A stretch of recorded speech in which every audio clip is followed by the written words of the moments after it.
करा सुरू प्रार्थना. आपण प्रार्थना करू. Hallelujah hallelujah hallelujah. धन्यवाद धन्यवाद धन्यवाद धन्यवाद धन्यवाद. स्तुतीस पात्र भयासेव की माझ्या जिवंत परमेश्वरा, पृथ्वीचा निर्माण करत्या परमेश्वरा, तुला मान सन्मान गौरव देते, तुझ्या नावाला उंचावते आणि तुझ्याच नावाचा गौरव करते परमेश्वरा. तू दिवसभर सांभाळच आणि प्रार्थनेची संधी दिलीस, मग तुला लाखो करोडो धन्यवाद देते परमेश्वरा.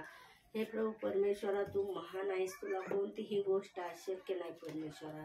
परमेश्वरा, जे काही तू पास्टरांना आणलंस परमेश्वरा, त्यांचं येणं आशीर्वादित केलंस, तसं तू जाणं आशीर्वादित कर परमेश्वरा. परमेश्वरा, जे काही वचन सांगणार आहेत परमेश्वरा, त्या वचनाद्वारे तू आमची भेट घे परमेश्वरा. त्या वचनाद्वारे आमच्या अंतःकरणात तू कार्य कर परमेश्वरा आणि तुझ्या नावाचा गौरव होती परमेश्वरा. परमेश्वरा, तुला कोणतीही गोष्ट अशक्य नाही परमेश्वरा. परमेश्वरा, तू दिवसभर आम्हाला सांभाळतोस, म्हणून तुला लाखो करोडो धन्यवाद देते परमेश्वरा. परमेश्वरा, तुझ्या राज्याच्या वाढीसाठी जे काही पास्टर ठिकठिकाणी जाऊन प्रेयर करते परमेश्वरा, परमेश्वरा त्यांना तू सहाय्य मदत करतोस, म्हणून तुला लाखो करोडो धन्यवाद देते परमेश्वरा आणि तुझ्याच नावाला उंचावते परमेश्वरा. परमेश्वरा, जे काही देवाचं राज्य जवळ आले परमेश्वरा, त्यासाठी जे काही लोक परमेश्वरा अजून देवाकडे आले नाही परमेश्वरा, परमेश्वरा त्या बहीण भावासाठी मी प्रेयर करते परमेश्वरा. परमेश्वरा, त्यांच्या अंतःकरण तू देवाकडे वळव परमेश्वरा आणि तुझ्या नावाचा गौरव होती परमेश्वरा. परमेश्वरा, तू हे कार्य करीत आहेस, म्हणून तुला लाखो करोडो धन्यवाद देते परमेश्वरा. परमेश्वरा, प्रत्येकाला तू आशीर्वादित कर परमेश्वरा. जे काही तुझ्या नावाने जे काही मागतेस परमेश्वरा, ते प्रत्येकाला तू भरपूर आणि भरपूर देतोस, म्हणून तुला धन्यवाद देते परमेश्वरा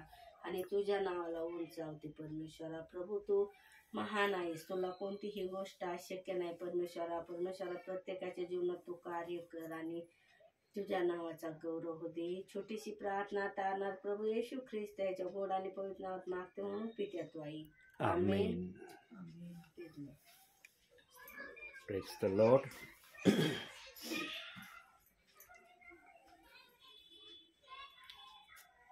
प्रियांनो,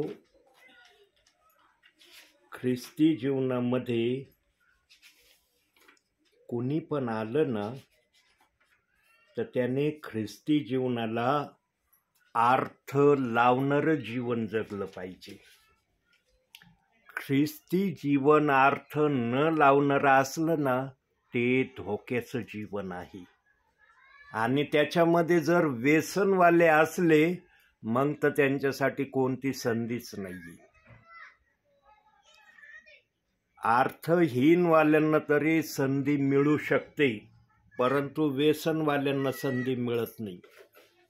त्यांचं स्वर्गामध्ये येणं बंद आहे.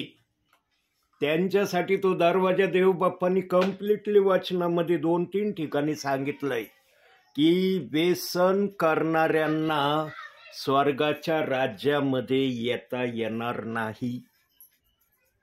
कम्प्लिटली त्यांच्यासाठी दरवाजा बंद आहे. आणि प्रियांनो, मला वाईट वाटतं की काही सेवक आपल्या विश्वासणाऱ्यांना व्यसनांविषयी सांगत नाहीत. मी याचा पण जवळून अनुभव घेतलाय. आणि असं नाही की एकदा गेलो मला ते प्रत्ययास आलं मी तुम्हाला लगेच सांगायला लागलो. अनेक वर्ष मी त्यांच्या संपर्कात राहिलो, पण त्यांनी कधीच विश्वासणाऱ्यांना या गोष्टीविषयी खबरदार केलं नाही की आता तुम्ही वचनामध्ये चांगले मुळायला लागलेले आहात, वचन तुम्हाला समजायला लागलेलं आहे. आता तुमच्यामध्ये जे व्यसनं तुम्ही ठेवलेले आहेत ते व्यसनं तुम्ही काढून टाका. प्रियांनो, मी इथपर्यंत पाहिलेलं आहे. हे बघा, जेव्हा देवाचा दास प्रभूच्या नावाने आपलं मुख उघडतो ना, बघा एक शब्द बघू आपण. आता मुख उघडतो म्हणून आलं ना. मत्तेकृत शुभवर्तमान 5वा अध्याय 2रं वचन वाचा.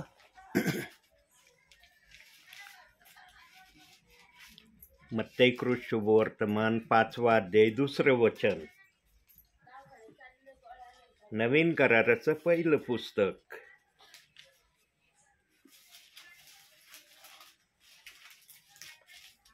पाचवा अध्याय दुसरं वचन हो. ना?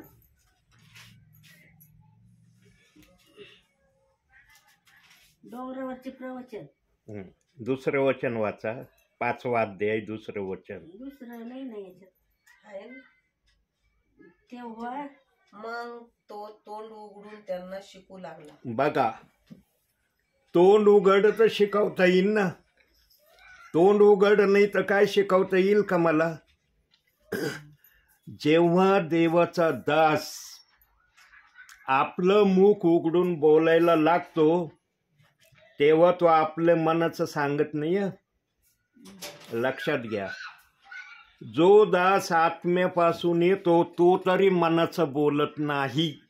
जो बुद्धीने येत असन तो कसा बोलत असन त्याची मला माहिती नाही. आत्म्याने येणाऱ्या सेवकाजवळ आत्म्यापासून निरोप पण आहे आणि आत्म्यापासून विचार पण आहे. दोन्ही गोष्टींनी सेवकाला प्रभू पाठवतो. आणि प्रियांनो, देवाला या समयामध्ये अशी हुरहुरता लागलेली आहे की मी कोणत्या परिवारात जाऊ, कोणत्या विश्वासणाऱ्यांना माझ्या मनामध्ये जे आहे ते सांगू. आणि त्याच्यासाठी त्याने स्पेशल सेवकांची निवड केलेली आहे. प्रियांनो, थंडीमध्ये सेवेला निघणं सोपं समजू नका. आज जे ते आपापल्या घरात बसलं असन, थंडीमुळं बाहेर निघत नसतील, पण प्रियांनो, ज्यांना देवाने ओझं दिलंय ना ते सेवक कधी शांत बसणार नाही. देवबाप्पाने सांगूनच ठेवलंय, तुला उन्हाचा त्रास नाही होणार, थंडीचा त्रास नाही होणार, पावसाचा सुद्धा तुला त्रास होणार नाही. कोणताही ऋतू असू द्या प्रियांनो, मी जेव्हा पण सेवेला बाहेर आहे, देवबाप्पाने मला कधीच कुठला अंगाला त्रास होऊ नाही दिला. सर्दीचा त्रास नाही, तापाचा त्रास नाही, खोकल्याचा त्रास नाही, घसा दुखण्याचा त्रास नाही, कसलं म्हणजे कसलाच मला त्रास होत नाही. का होत नाही? कारण देवबाप जाणतो माझ्या सेवकाच्या शरीराला इजा झाली, माझा सेवक कशी सेवा करणार, कसा तो जाणार बाहेर. प्रियांनो, आमचं आरोग्य चांगलं आहे तर आम्ही सर्व काही चांगलं करू शकतो. आरोग्य चांगलं नाही, आम्ही काही चांगलं करू शकत नाही. म्हणून जुने विचाराचे काही प्रियजन म्हणतात, आपला जीव सुखी तर सर्व सुखी, आपला जीव दुखी तर सर्व दुखी. आणि ही खरी बाब आहे प्रियांनो. आपला जीव जर सुखी असला, समाधानी असला, निरोगी असला, मनुष्याला काहीही करण्यामध्ये आनंद आल्याशिवाय राहत नाही. पण त्याचा जीव दुखी असला ना, मग तो कशाही प्रकारे असू द्या, विचारांनी असू द्या, आजारांनी असू द्या, अन्य कशाने असू द्या, त्याला कोणत्याच गोष्टीमध्ये आनंद वाटत नाही.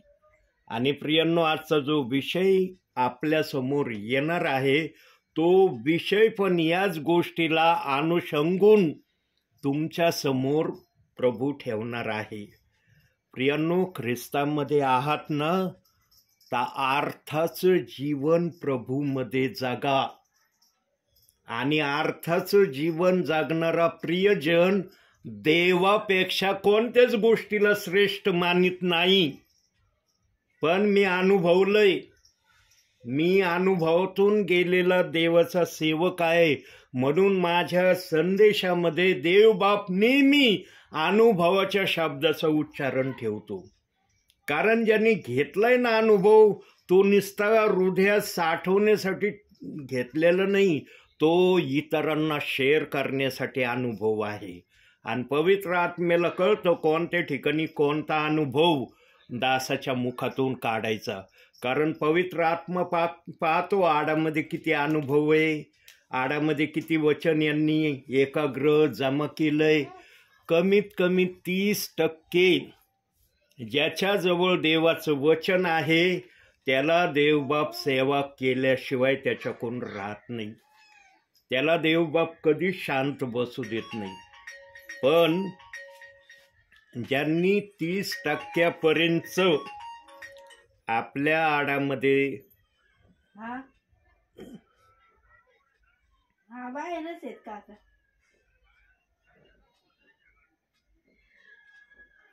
बरोबर. कुठे आहे तू?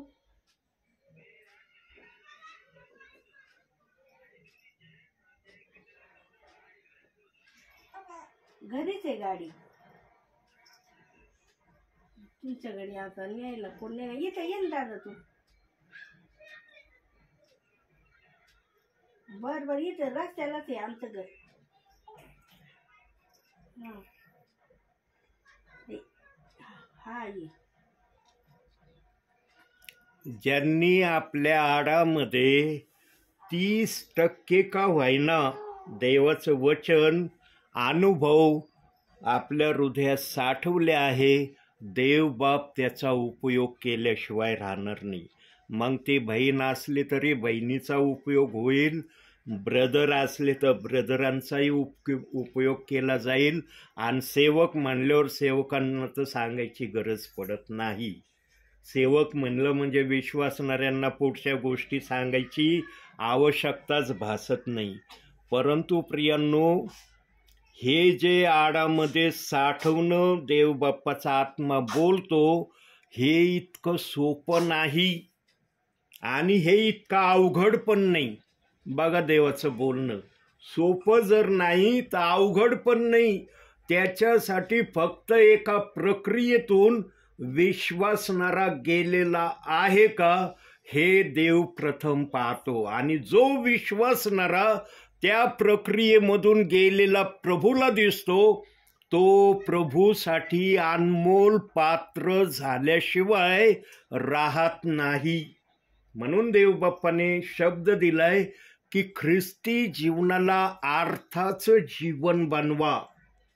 ख्रिस्ताच्या जीवनाला अर्थहीन जीवन बनवू नका. आज पुष्कळ जण अर्थहीन ख्रिस्ताचं जीवन जगत आहेत. आणि जसजसा पवित्र आत्मा मला दाखवील तसं मी सांगन की ते अर्थहीन जीवन कसं व्यतीत करत आहेत. पण अर्थाचं जीवन जगणारे पण देवबाप्पाने मला दाखवलेले आहेत. आणि ते काय करतात ते देखील मी अनुभवलेलं आहे. अगोदर वचन बघूया आपण या विचाराला अनुषंगून. योहानकृत शुभवर्तमान 12वा अध्याय 24वं वचन. 12 अध्याय 24 वचन. मी तुम्हाला खचित खचित सांगतो, गव्हाचा दाणा जमिनीत पडून मेला नाही तर तो एकटाच राहतो, आणि मेला तर पुष्कळ पीक देतो.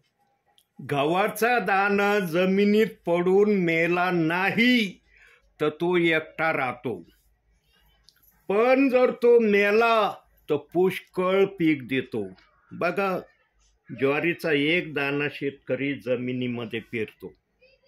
शेतकरी तो दाणा पेरीत असताना असा विचार करतो का, मी जमिनीत एकच दाणा ज्वारीचा पेरत आहे, मला या एका दाण्यापासून एकच दाणा पीक मिळणार आहे?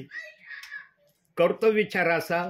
शेतकऱ्याला सांगावं लागत नाही की एक ज्वारीच्या दाण्यामध्ये मला किती दाणे मिळणार आहेत. जे कणीस येतं त्या कणसाला अनेक दाणे लागलेले असतात, आणि ज्या क्वालिटीचा तो दाणा असतो त्याच क्वालिटीचे दाणे तयार होतात. असं नाही की या पेरलेल्या दाण्याची क्वालिटी वेगळी आणि कणीस आलेल्या दाण्याची क्वालिटी वेगळी. एक समान क्वालिटीचं कणीस निर्माण होतं आणि त्याच्यापासून अनेक दाणे शेतकऱ्याला मिळतात. मग शेतकरी शेतामध्ये एकच दाणा पेरतो का? पाहिलं का कोणता शेतकरी असा की तो शेतामध्ये गेलाय आणि एकच दाणा पेरून आलाय? 1 एकर जमिनीमध्ये म्हटलं एकच दाणा पेरतो घरी येतो.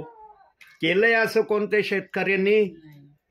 प्रियांनो, अनेक तऱ्हेचे दाणे त्या 1 एकरमध्ये पेरले जातात आणि त्या एका दाण्याच्या माध्यमातून अनेक पोते शेतकऱ्याला ज्वारीचे प्राप्त होतात का नाही? आता तुम्हाला शेतीवाडी असली तर तुम्हाला या गोष्टीचा अनुभव असेल. प्रियांनो, जर एक दाण्यामधून अनेक दाणी तयार होतात किंवा उदयास येतात. मग आज वचन आलंय की तुम्ही जे प्रभूमध्ये आहात, तुमच्यासाठी प्रभूने या कोड्यामध्ये हे शब्द ठेवलेत, तुम्ही पण ख्रिस्तामध्ये असं आलं पाहिजे की तुम्ही ख्रिस्ताशिवाय आपल्या जीवनामध्ये कोणत्याच गोष्टीला मोठी जागा दिली नाही पाहिजे. ख्रिस्तच मोठा तुमच्या जीवनामध्ये दिसला पाहिजे.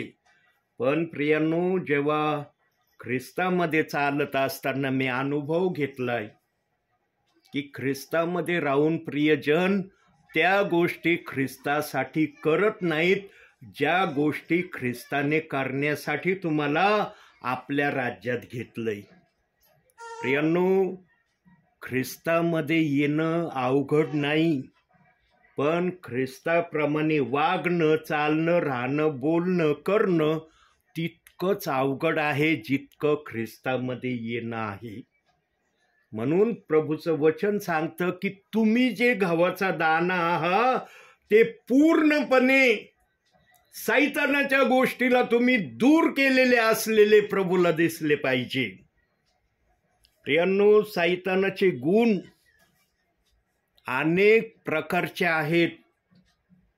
आम्ही सैतानाला फक्त वरवरून घेतो, हलक्यामधून घेतो, पण सैतानाचा अंश गुण ना आमच्या वर्तनातून कुठं ना कुठं दिसतो प्रभूला, आणि तो दिसला नाही पाहिजे. आणि हा अंश गुण आमच्यामध्ये आणणारा आदम आहे. आदम हा असा व्यक्ती आहे, आमच्या जीवनामध्ये पापाला त्याने आरंभ केलेला आहे. मग सैतान त्या माध्यमातून जे प्रभूमध्ये विश्वासू प्रबळ दिसत नाही त्यांच्या मागं सैतान कार्य करतो. सैतान आजही पृथ्वीवर शांत नाही आहे प्रियांनो. लक्षात ठेवा, सैतान आजही पृथ्वीवर शांत नाही. सैरा वैरा कोणाला गिळावे आणि डरकाळ्या फोडीत तो आजही पृथ्वीवर हिंडत आहे. आणि जे त्याला कमजोर दिसतात प्रभूमध्ये त्यांना तो पकडल्याशिवाय राहत नाही. पण जे वचनामध्ये, प्रार्थनेमध्ये, आज्ञापालनामध्ये त्याला दिसतात त्यांच्या जवळ पण तो थडकत नाही. आणि जो या 3 प्रक्रियेमध्ये असतो ना प्रियांनो, देवाचा आत्मा या 3 प्रक्रियेमध्ये चालणाऱ्या विश्वासीला सहाय्य केल्याशिवाय राहत नाही. आणि याच 3 प्रक्रिया करणाऱ्यांना म्हणता येईल की गव्हाचा दाणा जमिनीत पडून मेला नाही तर तो पुष्कळ पीक देऊ शकत नाही. पुष्कळ पीक देतो. प्रियांनो, आम्ही पण देवासाठी असं स्वतःला तयार करायचं आहे किंवा तयार करण्याचा प्रयत्न करायचा आहे की आम्ही नेहमी देवाच्या भयामध्ये आम्ही राहिलो पाहिजे. प्रियांनो, भय असलं ना तर आम्हाला काही करता येईल. आज अनेक ख्रिस्ती म्हणवणाऱ्या विश्वासणाऱ्यांच्या हृदयात भय तेवढं राहिलेलं नाही जेवढं भय असायला पाहिजे. प्रियांनो, काही जणांच्या हृदयात तर इतकं भय राहिलेलं नाही की त्यांना रविवारच्या दिवशी देवाच्या चर्चला जाण्याचं देखील काही महत्त्व वाटत नाही. रविवारच्या दिवशी चर्चला सुद्धा ते जात नाही. जराच काही निमित्त निघायचा उशीर आहे घरामध्ये, लगेच म्हणतात अडचण आली म्हणून मी चर्चला नाही आलो. प्रियांनो, प्रत्येक दिवशी चर्च नसतं. हा, पालकांनी जर काही कार्यक्रम ठेवले तो भाग वेगळा, पण प्रभूची संगती रविवारच्या दिवशी आम्हाला घेण्याची अनमोल संधी देवाने दिली. पण काही विश्वासणारे ही संधी गमवीत चाललेले आहेत. का गमवीत चालले? कारण त्यांच्या हृदयात भय कमी झालेला आहे. जिथं देवाचं भय कमी होतं प्रियांनो, तिथं मग देवाचं कार्य करायला मन तेवढी स्वीकृती देत नाही जितकी स्वीकृती देण्याविषयी मन त्याला सांगत असतं. आणि मग सैतानाची तर नजरच असती, अरे याचं वर्तन कसं आहे, अरे हा कोणत्या याच्यात चाललाय. मग सैतान मोहाचे जाळे टाकल्याशिवाय राहत नाही. सैतान ख्रिस्ती म्हणवणाऱ्या विश्वासणाऱ्यांवर निरनिराळ्या प्रकारचे मोहाचे जाळे टाकितो. अनेक जाळे आहेत त्याच्याजवळ मोहाचे टाकण्याचे. पण आम्ही प्रभूमध्ये जर असलो व्यवस्थित तर सैतानाचा कोणताही मोह आमच्या जीवनाला कार्य करणारा होऊ शकत नाही. म्हणून वचन आलं, गव्हाचा दाणा जमिनीत पडून मेला नाही तर तो एकटाच राहतो आणि मेला तर पुष्कळ पीक देतो. आता तुम्ही जर गव्हाचे दाणे आहात तर तुम्हाला अनेक पीक द्यायचंय का नाही एका दाण्यातून? का एकच दाणं ठेवायचं आहे? जर तुम्हाला अनेक दाणे एका दाण्यातून उत्पन्न करायचे जर तुमची इच्छा असेल तर तुम्हाला काय करणं गरजेचं आहे? प्रथम ख्रिस्तावर विश्वास ठेवणं येतं अनिवार्य आहे. त्याच्याशिवाय देव आमच्या जीवनात येऊ शकत नाही. विश्वास ठेवला त्याप्रमाणे कृती करणं गरजेचं आहे. म्हणून एक वचन बघू, याकोबाचं पत्र. जरा आपण वचनाचा पण आधार घेत जाऊ विचारांमधून. 2 अध्याय 24 वचन. इब्रीकराच्या पत्रानंतर नाही, तिकडं नाही. हा, इकडं बघा. इब्रीकराच्या पत्राच्या नंतर 2 अध्याय 24 वचन. तर मग केवळ विश्वासाद्वारे नव्हे तर क्रियांनी मनुष्य नीतिमान ठरतो हे तुम्ही पाहता. पाहिलं देव काय म्हणतो? केवळ विश्वास असणं महत्वाचं नाही, तर त्या विश्वासाबरोबर क्रिया पाहिजे. क्रिया जर असली तर तुम्ही नीतिमान आहात. तुमचा केवळ विश्वास आहे, क्रिया नाही, तर तुम्ही नीतिमान होऊ शकत नाही. म्हणून प्रियांनो, आज अनेक विश्वासणारे प्रभूच्या नावामध्ये फक्त विश्वासाच्या द्वारे चाललेत. आणि काही जणांना मी विचारलं सेवेमध्ये, म्हणलं प्रभू जर आलं तर तुमचं जाणं होईल का? तर उत्तर कसं दिलं माहिती का त्यांनी? हो, होईल आमचं जाणं. आम्ही ठेवलंय ना विश्वास येशू ख्रिस्तावर, म्हणून आमचं जाणं होऊ शकतं. पण असं ठामपणे जल्लोषाने उत्साहाने त्यांना म्हणता आलं नाही, प्रभू कोणत्या वेळेला येऊ द्या माझं जाणं होईल. का होत नाही असं बोलणं एखाद्या विश्वासणाऱ्याचं? कारण ज्यांच्यामध्ये देवाचं वचन काम करत नाही, ज्यांचं बोलणं देवाबरोबर नाही आणि जे देवाच्या अनुशासनामध्ये राहत नाही, त्यांच्या मुखातून असे निराशाजनक उत्तर येतं, हो होईल जाणं प्रभू आल्यावर. विश्वास ठेवलाय ना. मग बायबलचं वचन सांगतं, 19 वचन वाचा याच अध्यायाचं. 2 अध्याय 19 वचन. एकच देव आहे असा विश्वास तू धरतोस काय? ते बरे करतोस. भूतेही असाच विश्वास धरतात व थरथर कापतात. आमचा विश्वास भूतासारखा नसला पाहिजे. आमचा विश्वास देवाच्या सामर्थ्यावर अवलंबून आणि क्रियांनी भरलेला आमचा विश्वास पाहिजे. आणि ज्यांचा विश्वास क्रियांनी भरलेला आहे ते प्रियजन जीवनामध्ये कधीच बायबलच्या कोणत्याच वचनाला दोष लावित नाही. कोणत्याच वचनाच्या विरोधात ते कुरकुर करत नाही, वादविवाद करत नाही. कोणत्याच वचनाला ते अयोग्य रीतीने आपल्या जीवनामध्ये ठेवीत नाही. तर सर्व वचन देवाचे आहेत अशा विचाराने ते प्रभूमध्ये चालतात. आज बघा प्रेषितांची कृत्ये 2 अध्याय 38 वचन म्हटलं की अनेक जणांना ह्या रेफरन्सचं नाव काढलं की त्यांना राग यायला सुरुवात होते. कारण ज्यांना हे वचन माहीत आहे ना, प्रेषितांची कृत्य 2 अध्याय 38 वचन, त्यांनाच राग येतो. कारण त्यांनी किमान आपल्या जीवनामध्ये बायबलमध्ये हे वचन वारंवार वाचलेलं आहे, म्हणून त्यांना कळतं हे वचन काय आहे. पण काही जण बायबलच वाचत नाही ना, त्यांना माहीतच नाही काय होते वचनात लिहिलेलं. आम्हाला सांगा बरं ते वचन काय आहे. प्रियांनो, एखादा विश्वासणारा जर सेवकाला म्हणतो ना त्या वचनात काय लिहिलंय आम्हाला सांगा, त्याच्यावरून त्यांची आत्मिक पातळी किती प्रभूमध्ये आहे याचं परीक्षण होतं.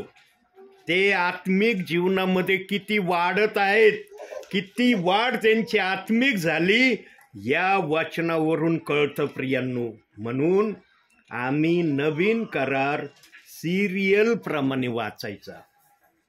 मत्तेपासून सुरू केलं की प्रगटीकरणावर थांबायचं, परत मत्तेयावर यायचं, प्रगटीकरणापर्यंत जायचं. किती वेळेस वाचन होऊ द्या तुमचा नवीन करार. प्रियांनो, झळ खाल्ली ना देवबाप तुम्हाला आशीर्वाद फळ दिल्याशिवाय राहणार नाही. पण आज अनेक प्रियजन 24 तासामध्ये 1 अध्याय वाचण्याची तयारी प्रभूला दाखवित नाही. त्यांना सगळ्या गोष्टीसाठी मुबलूक वेळ आहे, पण जेव्हा देवाचा विषय येतो तेव्हा मात्र त्यांच्याजवळ वेळ नाही. आणि काही जण मी असे पाहिलेले आहेत प्रियांनो, मी सेवेमधला हर एक अनुभव पवित्र आत्म्याच्या प्रेरणेने आपल्याला सांगतोय प्रियांनो. ही देव बाप्पाची इच्छा आहे म्हणून मी सांगतोय, माझी इच्छा आहे म्हणून नाही सांगत मी. काही जणांना असं वाटतं सेवक जर प्रार्थनेला आले त्यांनी अर्ध्या तासात किंवा 20 मिनिटात प्रार्थना आटपून घराच्या बाहेर निघून जावं. प्रियांनो, काही जणांजवळ कमीत कमी 1 किंवा सव्वा तासाचा वेळ नाही प्रभूसाठी. प्रियांनो सांगा, सर्व गोष्टींना तुम्ही किती वेळ देता, किती वेळ देता. बहिणी जर घरामध्ये काम करत असतील, हाऊसवाईफ जर असतील, ती बहीण म्हणते का मी फक्त 20 मिनिटं हाऊसवाईफ या कामाला देईन, 20 मिनिटानंतर मी कुठलंच काम करणार नाही म्हणतात बहिणी. अहो, इळ जातो बहिणींचा काम करण्यामध्ये. काही बहिणींचा ते विचार करतात का किती वेळ गेला माझा. पण जेव्हा प्रभूसाठी वेळ द्यायची वेळ येते ना, तेव्हा मात्र वेळेला फार कंजूसपणा आहे. ब्रदर, 20 मिनिटं फार तर अर्धा तास फार झालं देवबाप्पासाठी. काय एवढ्या वेळ बसण्यात काय अर्थ नाही, काय मजा नाही एवढ्या वेळ बसण्यात.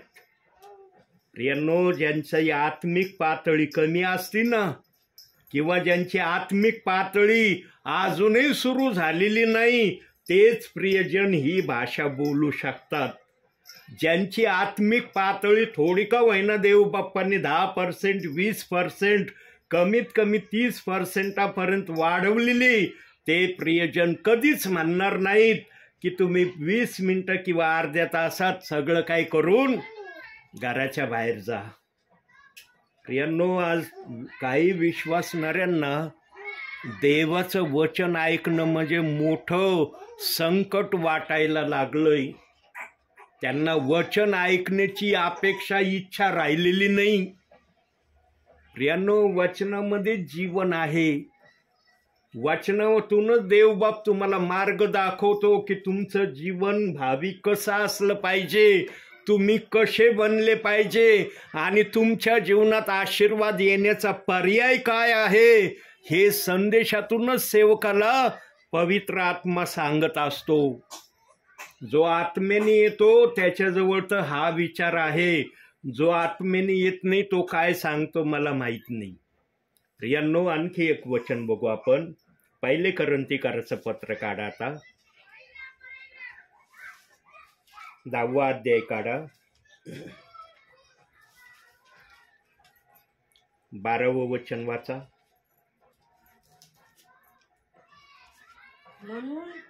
म्हणून आपण उभे आहो असे ज्याला वाटते त्याने पडू नये म्हणून सांभाळावे. ज्याला वाटतं मी उभा आहे त्याने पडू नये. आता पडू नये कोणत्या अनुषंगाने देवबाप बोलत आहे या ठिकाणी? ही भाषा सांकेतिक भाषामध्ये प्रभू बोलत आहे. आत्मिक जीवनामध्ये त्याचं पडणं होऊ नये. शारीरिक जीवनाविषयी देवबाप सांगत नाही. जो आत्मिक जीवनात पडत नाही ना प्रियांनो, तो शारीरिक जीवनात कधीच पडणार नाही.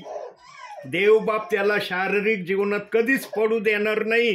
कारण देवबाप पाहणारे आत्मिक जीवनामध्ये व्यवस्थित आहे, मग याला शारीरिक जीवनात पण व्यवस्थित करणं गरजेचं आहे.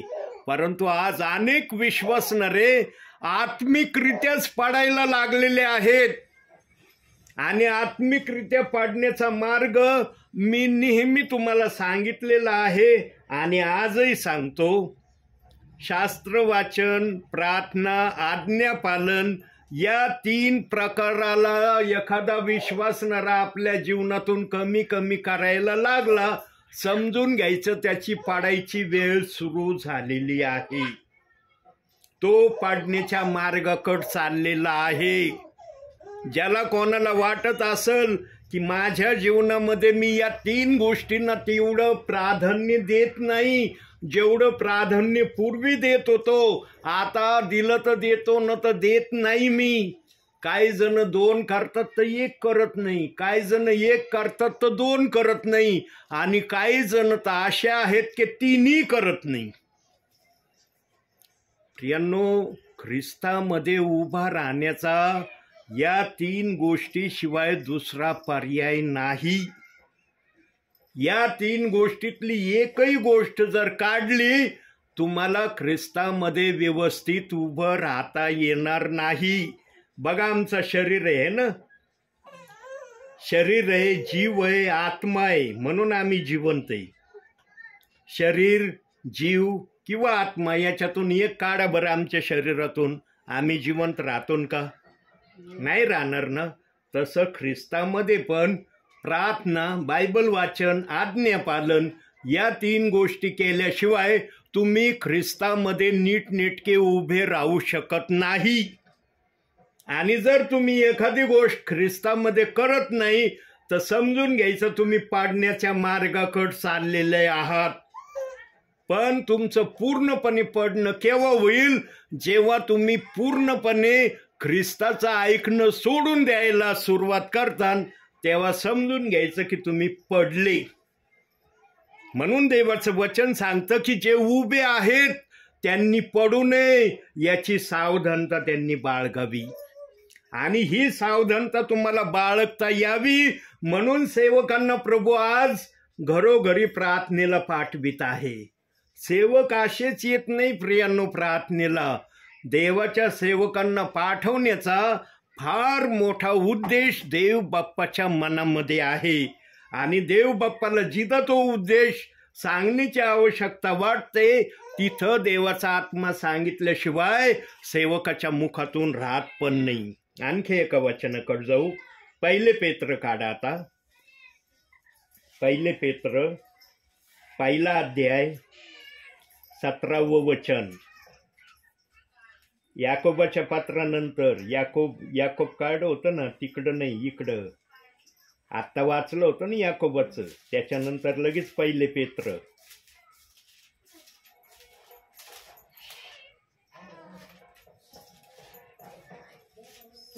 हा, 1 अध्याय 17वं वचन. 17 वचन. हा, 1 अध्याय.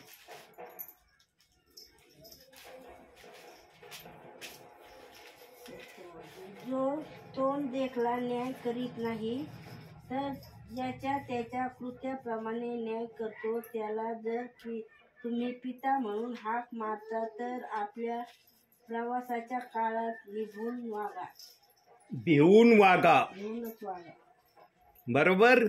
आम्हाला ख्रिस्तामध्ये अतिशय भिवून वागायचंय. आणि मग भिवून वागण्यासाठी वरील ज्या गोष्टी अगोदर वाचल्या त्या गोष्टी महत्वाच्या आहेत. आणि जो ख्रिस्तामध्ये भिवून वागतो त्याचाच प्रवास ख्रिस्तामध्ये चांगला होऊ शकतो. जो ख्रिस्तामध्ये भिवून वागत नाही त्याचा प्रवास ख्रिस्तामध्ये कदापि चांगला होणार नाही. प्रियांनो, आम्ही साशासारखं जरी पाळणारे नसलो ना देव बाप्पाला चालेल, पण आम्ही कासवासारखं तरी चालणारं असलं पाहिजे. आमच्यामध्ये कमीत कमी कासवासारखं चालण्याची तरी प्रक्रिया असली पाहिजे. जे सशासारखे जातात ना प्रियांनो, त्यांचं कधी ना कधी पडणं झाल्याशिवाय राहत नाही. मग तुम्हाला एक गोष्ट माहित आहे, कासवाची आणि सशाची शर्यत लागली. ससा म्हणला, अरे कासव, अरे या कासवाला मी इजी हरवीन, याला पळताच येत नाही, मी इतका जोरात पळण ना कासवाला माझ्यापर्यंत येऊस तर मी ठिकाणाला पण जाऊन पोहोचेल. आणि या गोष्टीचा गर्व सशाने आपल्या मनात ठेवला आणि इतका जोरात पळाला, इतका जोरात पळाला. आणि जेव्हा त्यांनी मागून वळून पाहिलं, अरे कासव फार दूर आहे, मग एका झाडाखाली आरामासाठी बसला. ते आरामासाठी बसला ना, तिथंच त्याला झोप लागली. आणि कासव हळूहळू हळूहळू चालत येऊन त्या ठिकाणापर्यंत पण पोहोचलं, पण ससा झोपेतच राहिला. आणि जेव्हा सशाला जाग आली तेव्हा त्याला दिसलं की कासव त्या ठिकाणी जाऊन पोहोचला आहे, पण मी त्या ठिकाणी गेलेलो नाही. प्रियांनो, अनेक ख्रिस्ती विश्वासणाऱ्यांची अंतिम समयामध्ये अशी प्रक्रिया होण्याची प्रक्रिया सुरू झालेली आहे. देवबाप जर कोणती गोष्ट सांगत आहे ना प्रियांनो, तर जे मला माहिती नाही ते देव बाप्पाच्या आत्म्याला माहित आहे. कारण देव बाप्पाचा आत्मा एका सेकंदामध्ये अख्ख्या पृथ्वीवर जेवढे विश्वासणारे आहेत तेवढ्या विश्वासणाऱ्याला एका सेकंदात पाहतो. आणि त्याला बरं काय आहे आणि वाईट काय आहे ताबडतोब कळतं. देव बाप्पाला सांगायची गरज नाही कुणी की इथं बरं चाललंय तिथं वाईट चाललं. देव बाप्पाला आपोआप कळतं बऱ्यामध्ये कोण आहेत आणि वाईटामध्ये कोण आहेत. पण देव बाप्पाची आजही इच्छा हीच आहे की माझ्या नावावर विश्वास ठेवणारे सर्वजण बरे असावे, म्हणून सेवकांना तो पाठवित आहे. सेवक येण्याचं अनेक कारणं आहेत प्रियांनो. सेवक असेच येत नाही, परंतु अंतिम समयामध्ये असा पण प्रकार प्रत्ययास यायला लागलाय. काही ठिकाणी मला येऊ राहिलं बरं का. मी इतरांचं बातमी सांगत माझं सांगतो, कारण मी सेवेत आहे म्हणून मला जे अनुभव येतात तेच अनुभव मी तुम्हाला सांगत आहे. काही प्रियजनांना सेवक प्रार्थनेला येणं देखील काही ठिकाणी आवडू नाही राहिलं. मला सगळ्या गोष्टीचा अनुभव देवबाप देतो आणि ज्या ठिकाणी अशी गोष्ट माझ्या प्रत्ययास येते त्या ठिकाणी मी देवबाप्पाला विनंती करतो, देवबाप्पा तुझी इच्छा असेल त्या प्रियजनांना आशीर्वाद दे. आणि आशीर्वाद देण्यासाठी मला त्या ठिकाणी पाठव. पण ज्या ठिकाणी तुझे प्रियजन तुझाच आशीर्वाद घेण्यासाठी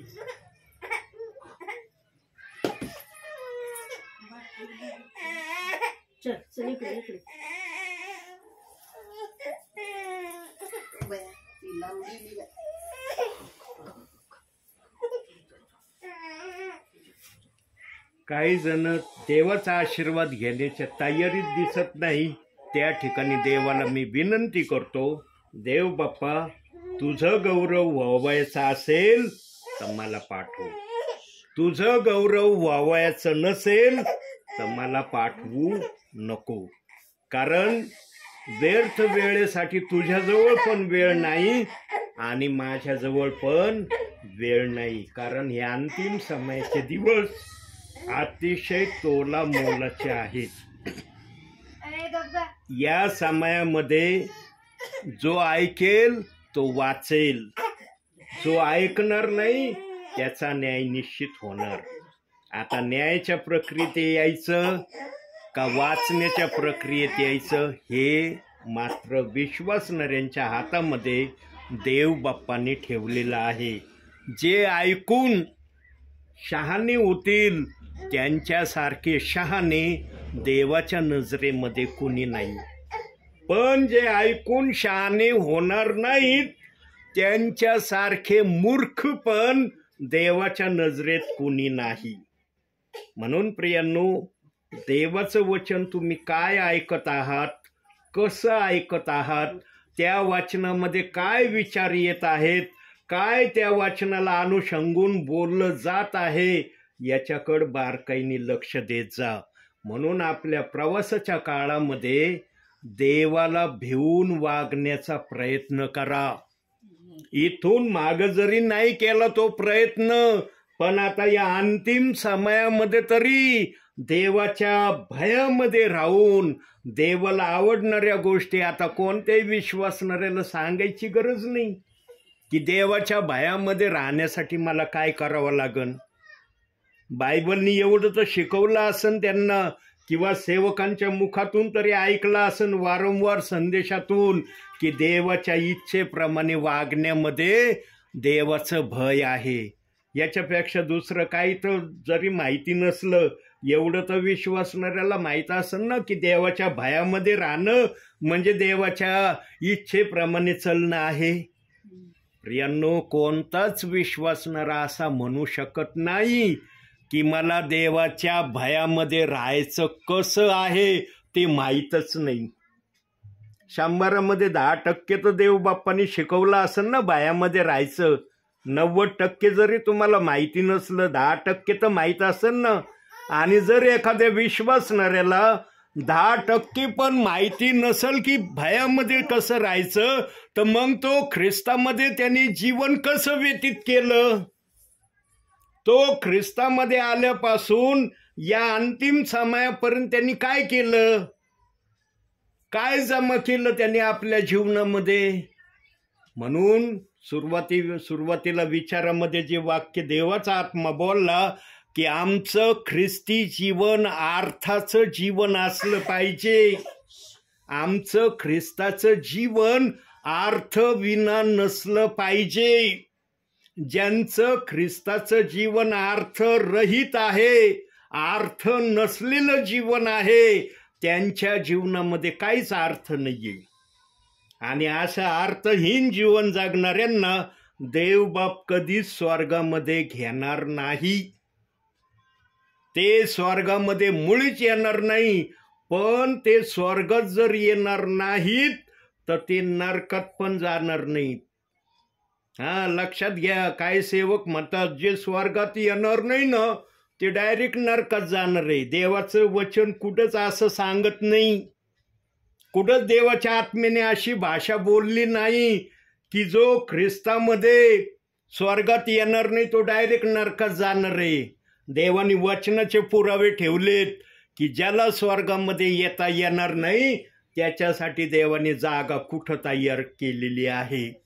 आणि मी वारंवार ते वचन दाखवलेले पण आहेत. असं नाही की मी वचन दाखवलेलं नाही. नाश फक्त एका व्यक्तीचा होणार आहे ते पण वचन मी बायबलमधून दाखवलं. कोणाचा नाश होणार आहे? शेवटचं पुस्तक काढा, प्रगटीकरण. शेवट काढलं, 20वा अध्याय काढा. माग या, माग माग माग वचन 15वं, 20वा अध्याय 15वं वचन. ज्या कोणाचं नाव जीवनाच्या पुस्तकात लिहिलेले सापडले नाही तो अग्नीच्या सरोवरात टाकला गेला. ज्यांचं नाव जीवनाच्या पुस्तकामध्येच देवबाप्पाने लिहिलेलं नाही त्यांना अग्नीच्या सरोवरात टाकण्याचं देवाचं वचन सांगतं. ज्यांचं नाव दुकानापाशी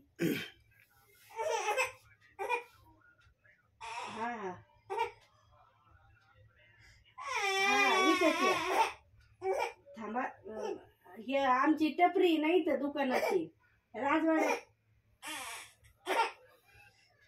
ते याच्या त्या दत्ताच्या घरा पुढं थोडं. थांबा आले मी बाहेर. हे थांब चंपलं. श्रद्धा जर बायला फोन करते माणूस आला बघ. घ्या तो फोन. बायला फोन करते माणूस आला जाऊन थांब ना. ओके अशी सायकल आडवी येते. थांब तू आवाज देते तुला फोन. बंद करा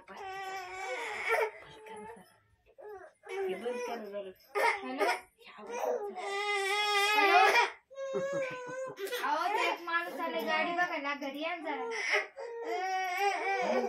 घरी या तुम्ही. हा या तुम्ही घरी.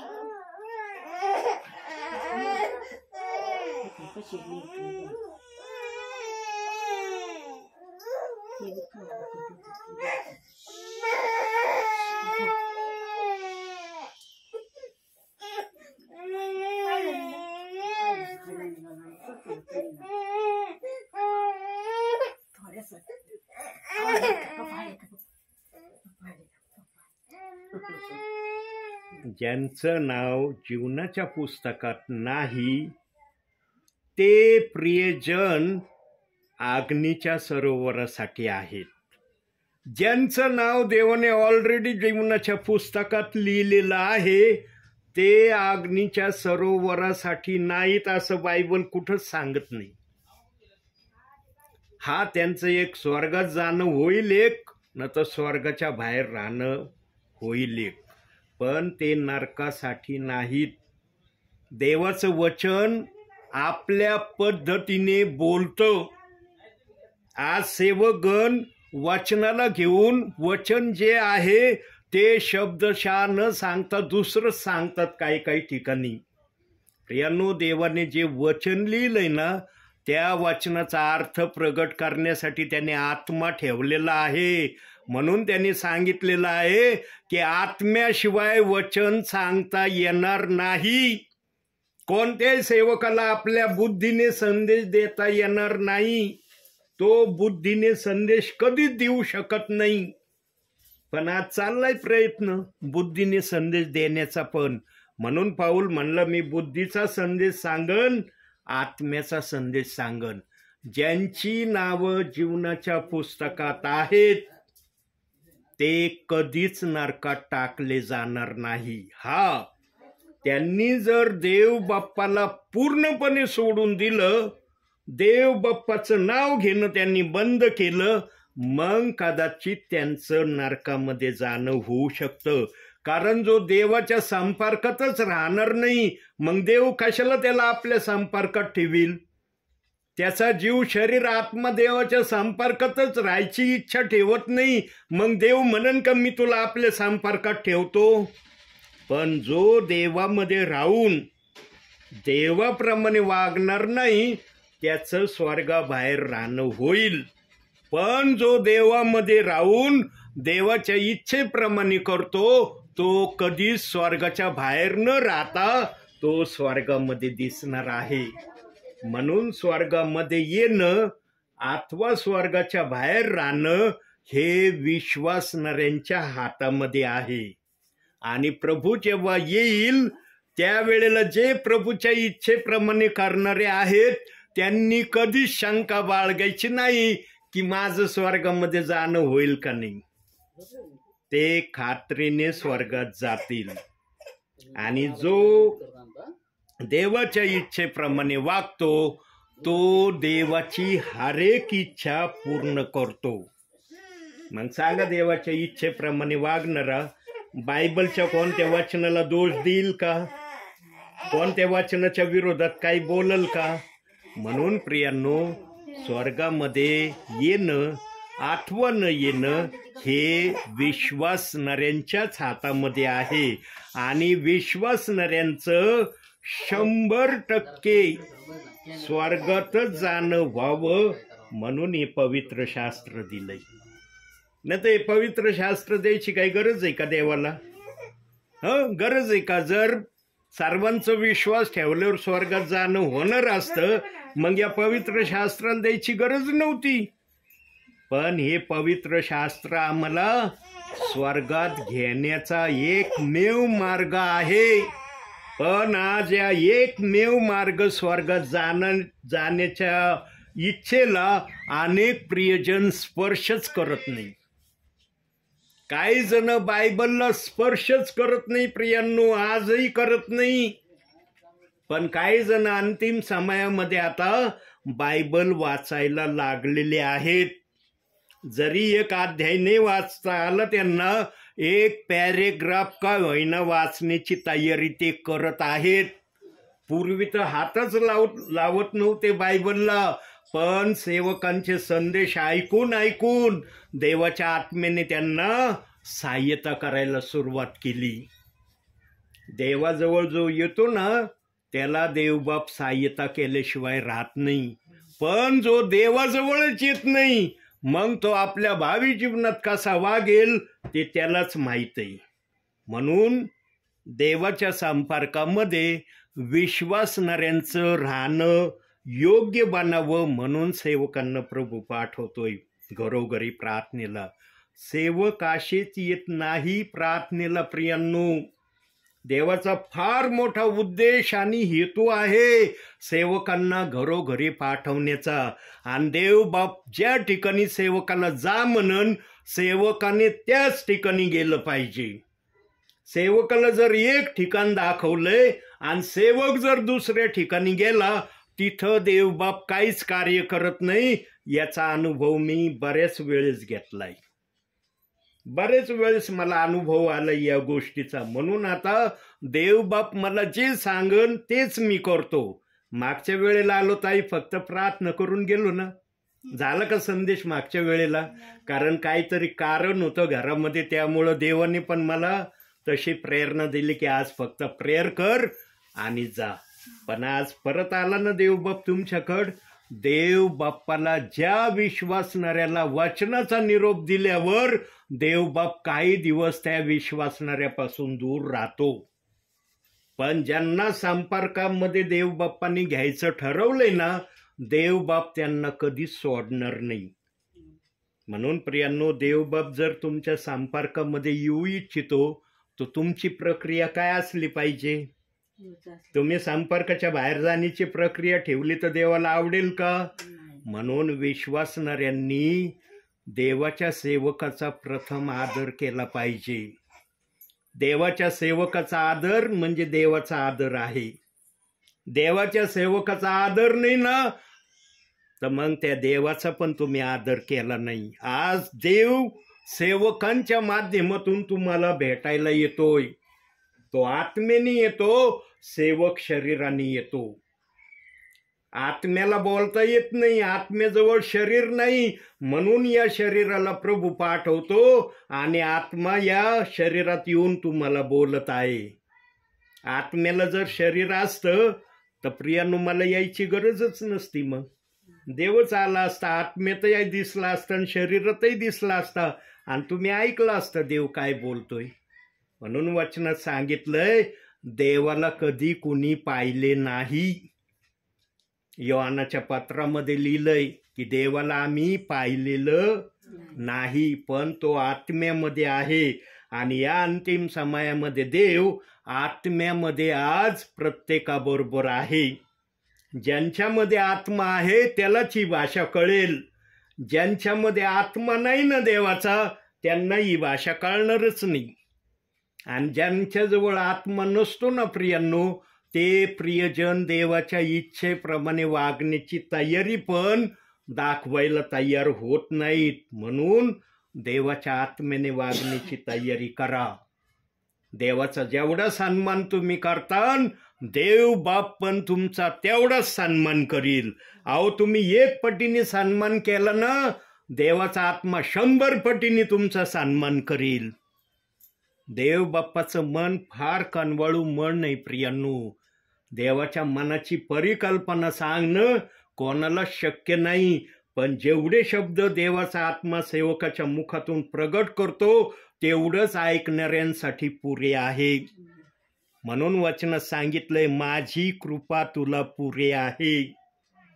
2 कोरिन्थीकराचा अध्याय 12वा अध्याय 9व्या वचनात हे सांगितलेलं आहे की माझी कृपा तुला पुरे आहे. काढा आता तुम्ही जर उलगडायला लागले शास्त्र तर 2 करंतीकर काढा, 12वा अध्याय काढा, 9वं वचन बघा.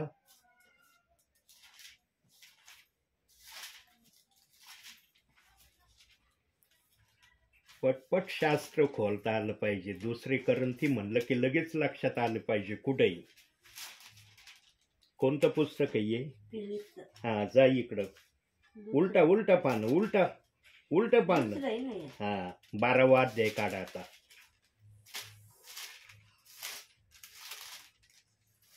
किती होतं? 9वं वचन. परंतु त्याने मला म्हटले आहे, माझी कृपा तुला पुरी आहे, कारण अशक्तपणात शक्ती पूर्णतेस येते. म्हणून ख्रिस्ताच्या सामर्थ्याची छाया माझ्यावर राहावी म्हणून मी विशेष करून आपल्या अशक्तपणाची प्रौढी फार आनंदाने मिळवी. बस. माझी कृपा अशक्तपणात कार्य करण्यास प्रबळ आहे असं ते वचन सांगतं. प्रियानो, आम्ही जर प्रभूच्या कृपेत असलो तर कृपा भेटन आम्हाला. आम्ही प्रभूच्या कृपेतच नसलो तर कोणती कृपा आमच्यापर्यंत येईन? म्हणून देवाच्या सानिध्यात राहणं महत्वाचं आहे. देवाच्या सानिध्यात जो राहतो त्याला देव बाप आशीर्वाद रहित कधी ठेवत नाही. तो आशीर्वादित असतो. आणि मागच्या संदेशात मी सांगितलं की एखाद्या व्यक्तीमध्ये आशीर्वाद कोणते असले पाहिजे. प्रियांनो, बहुसंख्य जणांना शारीरिक आशीर्वादाची अभिलाषा आहे. शारीरिक आशीर्वाद देव बाप्पाने आम्हाला तेवढे द्यायचं ठरवलेलं आहे जेवढे देव बाप्पाने आम्हाला देण्याचं ठरवलेलं आहे. पण मनुष्य अधिक प्रमाणात शारीरिक आशीर्वादाची मागणी देवाकडे करतो. म्हणून देव बाप्पाने अधिक आशीर्वाद शारीरिक मागणाऱ्यांना म्हटलाय, देवबाप धनवानांचा स्वर्गाच्या राज्यात प्रवेश होणे कठीण आहे. आमच्याजवळ शारीरिक पेक्षा आत्मिक आशीर्वाद किंवा आत्मिक धन अधिक असलं पाहिजे.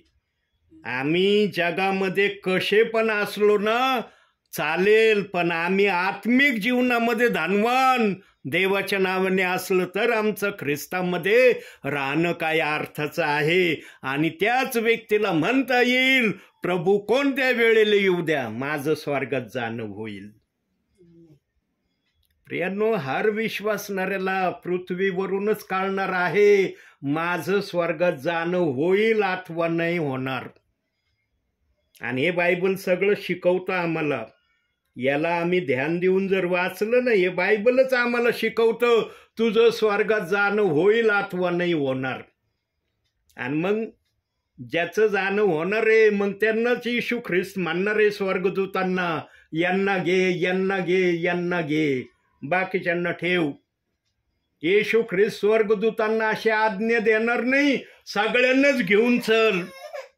तुम्ही वाचा मत्त्याचा 25वा अध्याय, त्याच्यामध्ये बघा कसं सांगण्यात आलेलं आहे की येशू ख्रिस्त स्वर्गदूतांना सांगणार आहे, पूर्वीकडच्या, पश्चिमेकडच्या, दक्षिणेकडच्या आणि उत्तरेकडच्या ठराविक जणांनाच घे, बाकीच्यांना ठेव तिथंच. बाकीचे जे ठेवले जाणार आहेत ते कोण आहेत? ते कोण आहेत? ज्यांना घेतलं जाणार नाही ते कोण आहेत? जे देवाच्या इच्छेप्रमाणे वागले नाहीत ते आहेत ते. आणि मग यांना सैतानाच्या ताब्यामध्ये 7 वर्ष राहायचं आहे. आणि सैतान आता प्रभू पृथ्वीवर, प्रभूचा आत्मा आहे तर किती क्रूर आहे, किती क्रूर आहे सैतान. आहे का त्याच्या डिक्शनरीमध्ये दयामाया नावाचा शब्द? जेव्हा प्रभूच राहणार नाही, प्रभूचा आत्माच पृथ्वीवर राहणार नाही, तेव्हा सैतानाचा क्रूरपणा कसा प्रगट करील मग तो? जे थांबलेले त्यांच्यावर जास्तच काय. साधा क्रूरपणा प्रगट होईल का त्यांच्यावर? अति भयंकर क्रूरतेने सैतान जे इथं थांबणार आहेत ना त्यांच्याबरोबर वागणार आहे. म्हणून त्या सैतानाच्या क्रूरतेमध्ये जाण्यापेक्षा देवाच्या भयात राहून देवाच्या इच्छेप्रमाणे करण्यामध्ये स्वतःला धन्यता समजा आणि देवाच्या इच्छेप्रमाणे वागण्यासाठी स्वतःला तयार करण्याचा प्रयत्न करा. आणखी एक वचन बघू आपण. फिल्पेकराचं पत्र. थोडं पुढं जातं, थोडं पुढं जायचं, फार नाही पानं उलटायची. कोणतं आलं पुस्तक? मला पुस्तक सांगा. हा, थोडं त्याच्यानंतर फिल्पे लागल. इपिस संपलं की फिल्पे. हा, दुसरा अध्याय काढा, 3रं वचन वाचा.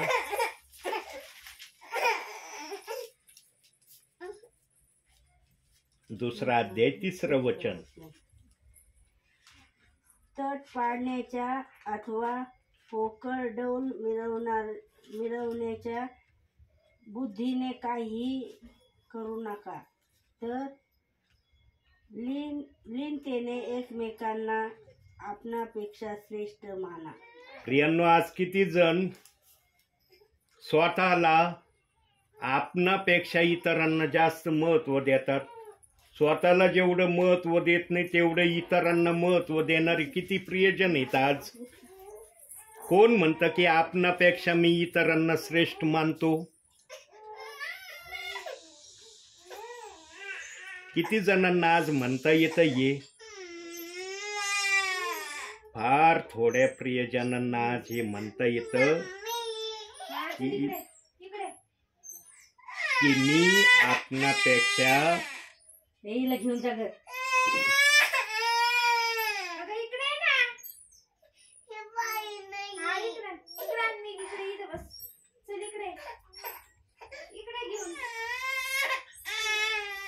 उचलून मी तिला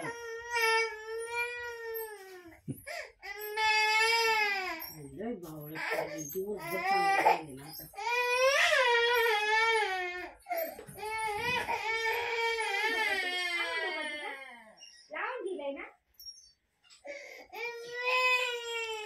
असंच असतं. बाळाचा दोष नाही आहे. कधीच बाळाला दोष देऊ नका. बाळाला दोष देऊ नका. कारण हे बघा, ऐका, बाळाची चुकी नसती. मोठ्या माणसाला सैतान सोडित नाही. बाळाकडून बाळासारखेच तो कार्य करतो, मोठ्याकडून मोठेच कार्य करतो. त्या दुष्टाला ना फक्त देवाच्या वचनाची चीड आहे. तो घाबरतो फक्त वचनाला, बाकी तो कशाला घाबरत नाही. तो म्हणतो मी फक्त वचनाला घाबरणार आहे, बाकी कोणत्या गोष्टीला घाबरणार नाही. आणि एखाद्याची जर आत्मिक वाढ व्हायची असली, बाळाला कधीच दोष द्यायचा नाही. प्रियांनो, मी या गोष्टीची कधीच सहमत नाही आणि कधी राहणार पण नाही. कारण ते देवाचं अनमोल धन आहे. ते देवाचं धन आहे. देवाने आम्हाला दिलं, ही देवाची मानता आहे. त्या धनाला कधीच दोष द्यायचा नाही. कारण जिथं देवाचं वचन चालतं ना तिथं काही ना काही गडबडी सैतान करतो.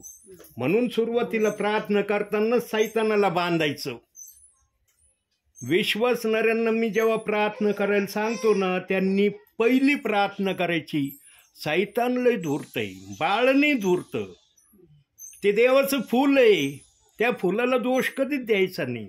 मी तर कधीच दोष देत नाही. ते देवाचं फूल आहे. पण त्याच्यामध्ये गडबडी का करतो तो? कारण त्याला वचन ऐकून नाही द्यायचं. ही बात आहे. म्हणून प्रियांनो, आता मी 2 मिनिटात थांबणार आहे या ठिकाणी. आणखी एक वचन बघू, शेवटचं. इब्रिकराचं पत्र.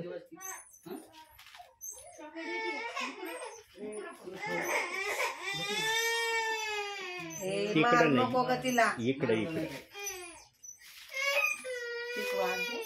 काढलं. 9वा अध्याय काढा.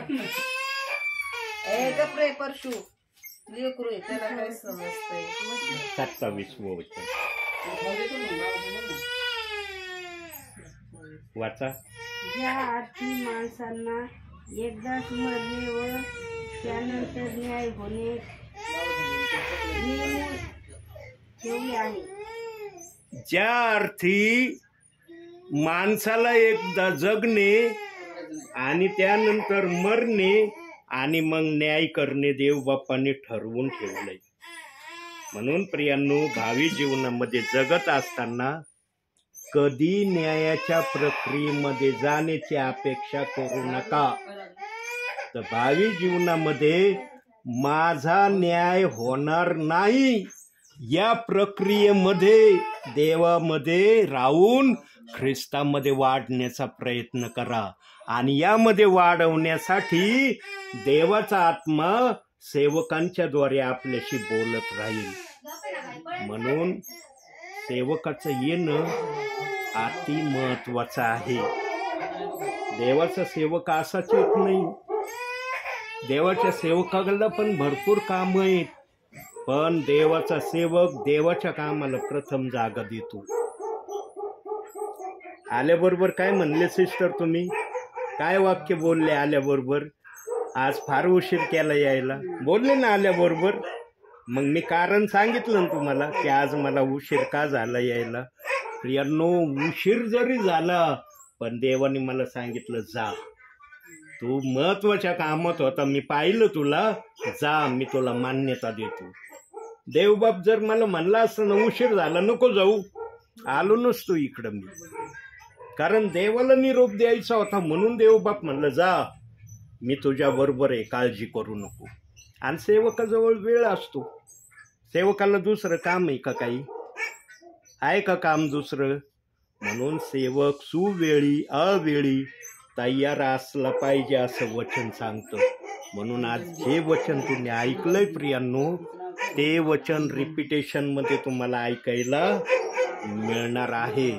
ख्रिस्तामध्ये जर तुम्ही वाढले नाही ना प्रियांनो, तर माझं तुमच्या या परिवारामध्ये येणं व्यर्थ होईल, व्यर्थ. या दासाचं तुमच्या परिवारामध्ये येणं व्यर्थ होऊ नये असं जर तुम्हाला वाटत असेल तर जे देवबाप तुम्हाला सांगतोय त्याप्रमाणे वागण्याचा प्रयत्न करा. म्हणून आजच्या या छोट्याशा संदेशातून देवबाप तुम्हाला आणि मला भरपूर आणि भरपूर आशीर्वाद देवो. आमेन.